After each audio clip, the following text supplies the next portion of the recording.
In this quick video, I'll show you how to hide the contents of the cells in an Excel file. In this method, the contents won't show up on the cells upfront on your sheet, but it will be visible on the formula bar when clicked. Here's what you have to do.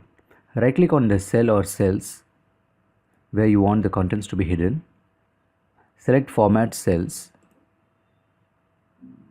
Alternatively, you can also hit the Ctrl+1 key combination on your keyboard, or you can also click on this tiny arrow on your number group under the Home tab.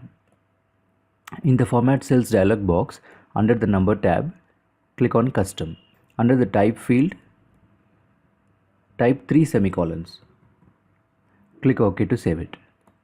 That's all. You can see that the cell contents are now hidden, but only visible on the formula bar. I will create a separate video on how to hide the contents even from the formula bar in my next video. I'll see you again in that. Please do subscribe if you haven't already, and don't forget to click on the notification bell icon. Until then, thanks for watching and you take care.